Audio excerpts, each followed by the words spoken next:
ప్రముఖ senior Congress leader and all India SC ST ఐక్యవేదిక general secretary అయినటువంటి ముంజగల్ల విజయ్ కుమార్ గారు మనతో ఉన్నారు. ఆయనతో మాట్లాడదాం. నమస్తే ముంజగల్ల. నమస్తే అండి. ఈ ఫోన్ ట్యాపింగ్ కేసులో ఏదైతే ఉన్నతాధికారులను ఇంతవరకు వాళ్ళ మీద చర్యలు తీసుకోవడం జరిగింది, వాళ్ళని అరెస్ట్ చేయడం జరిగింది, వాళ్ళని అయితే జైల్లో పెట్టడం జరిగింది. ఇప్పుడు సడన్ గా మళ్ళీ ఈ రాజకీయ నాయకుల వైపు పోలీసులు కన్నేశారు. ఎందుకు రాజకీయ నాయకుల వైపు మళ్ళీ వీళ్ళని అరెస్ట్ చేయబోతున్నారా, లేకపోతే ఇంకా పరిణామాలు ఎలా ఉంటాయంటారు? కిట్టు గారు, ఫోన్ ట్యాపింగ్ అనేది మనం ఆనాడు నక్సలైట్ల గురించో, ఈ దేశ విధ్వంసం సృష్టించే టెర్రరిస్టుల గురించో, వాళ్ళ రహస్యమైన ఎజెండా గురించి మనం తెలుసుకునేవాళ్ళం. ఆ రాజ్యాంగంలో కల్పించిన హక్కు అది. ప్రజాస్వామ్యంలో మనం జీవిస్తున్నప్పుడు ప్రజల యొక్క హక్కులను హరించే అధికారము ఇటు ప్రభుత్వానికి కానీ అక్కడ అధికారులకు కానీ ఎటువంటి కూడా వాళ్ళకు రైట్ లేదు. ఇది స్పష్టం చేస్తున్నాం మీకు. అయితే మేము అధికారంలోకి వచ్చిన తర్వాత, రేవంత్ రెడ్డి గారు ముఖ్యమంత్రి అయిన తర్వాత, మేము దీని మీద సీరియస్గా ఫోన్ ట్యాపింగ్ ఏంది, అసలు వ్యవహారం ఏంది, వీళ్ళు ఎందుకు ఇట్లా ఇంతమందిని హరాస్మెంట్ చేసిర్రు అనే దాని మీద పూర్తి ఎంక్వైరీ చేయడం జరిగింది. ఎంక్వైరీ చేస్తున్న క్రమంలోనే అధికారులు టోటల్గా కేసీఆర్ కుటుంబానికి, వాళ్ళ సామాజిక వర్గానికి చెందిన అధికారులు మాత్రమే బయటకు వచ్చారు. అంటే రాష్ట్రం తెలంగాణ సాధించుకుంది 4 కోట్ల మంది ఎస్సీ ఎస్టీ బీసీ ముస్లిం మైనార్టీ అన్ని వర్గాల ప్రజల యొక్క మనోభావాలతోని ఈ రాష్ట్రం ఏర్పడ్డది. ఆ ఏర్పడ్డ రాష్ట్రంలో కులానికి సంబంధించిన ఆధిపత్య పోరు ఈ యొక్క రాష్ట్రం మీద రుద్దే విధంగా ఉన్నదో అది చూస్తే చాలా ఆశ్చర్యపడం. కాబట్టి అప్పుడే ముఖ్యమంత్రి గారు దీని మీద ఒక కమిటీ చేశారు.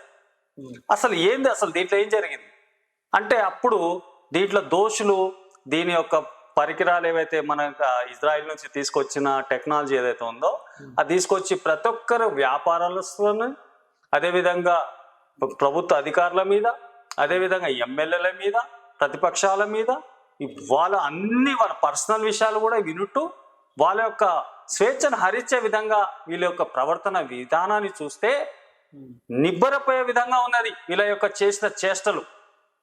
కాబట్టి ఈరోజు వ్యాపారం చేసుకునే వాళ్ళు కూడా హైదరాబాద్లో బిక్కుమని భయపడే పరిస్థితి ఉన్నది. కాబట్టి ఇటువంటి నేపథ్యంలో వీళ్ళ మీద పూర్తి విచారణ జరిపించాల్సిన అవసరం ఉందని ఒక సిట్ ఏర్పాటు చేయడం జరిగింది.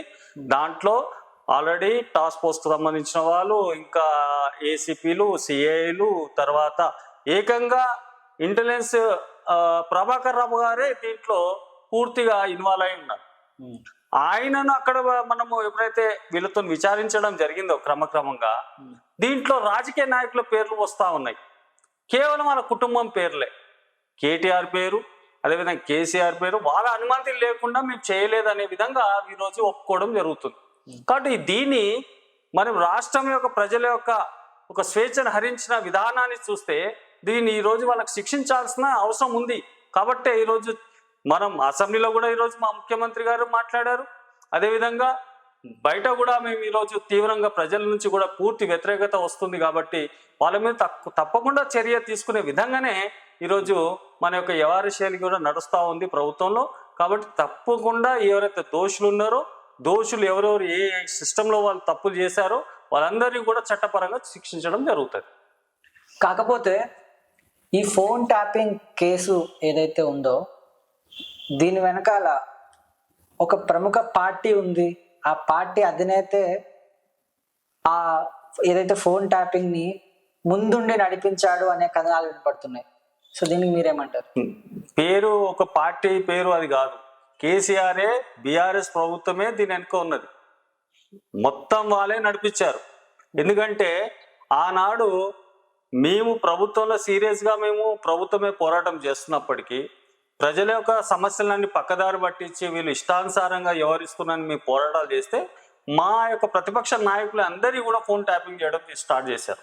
మొదలుగా రేవంత్ రెడ్డి గారిని, అదేవిధంగా తర్వాత మా ఇప్పుడున్న కొంతమంది మంత్రులు, ఆనాడున్న దామోదర్ రాజనరసింహ గారు, ఇట్లాంటి ప్రముఖ నాయకులను టార్గెట్ చేసి వీరంతా కూడా వీళ్ళ యొక్క సంభాషణ అంటే ప్రభుత్వాన్ని ఏ రకంగా మనం ఎదిరించి నిజంగా ప్రజల్ని దారిలో పెట్టాలనే ఉద్దేశంతో ఏ పోరాటాలు చేస్తుంటే ముందే పసిగట్టి వీళ్ళు హౌస్ అరెస్టులు చేయడము, వీళ్ళ యొక్క వ్యక్తిగత జీవితాన్ని హరించడము, ఇవన్నీ డ్యామేజ్ కూడా ఆనాడు పోలీసులు చేసిన దుర్మార్గమైన పని ఏంటంటే కొంతమంది ఫోన్ ట్యాపింగ్.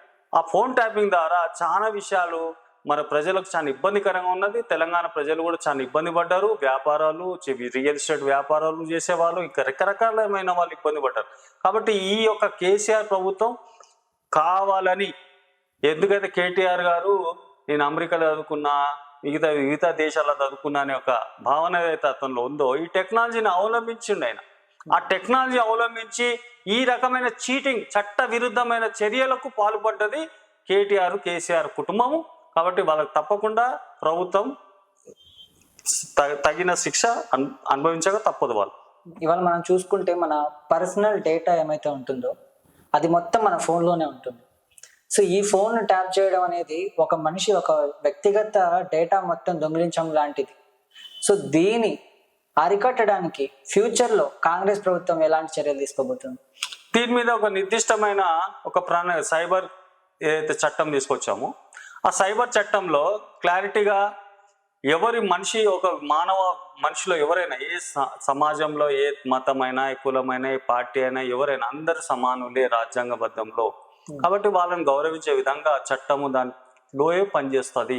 కాబట్టి చట్టాన్ని ఉల్లంఘించే వాళ్ళని తప్పకుండా సైబర్ క్రైమ్ కింద వాళ్ళ మీద శిక్ష ఉంటుంది.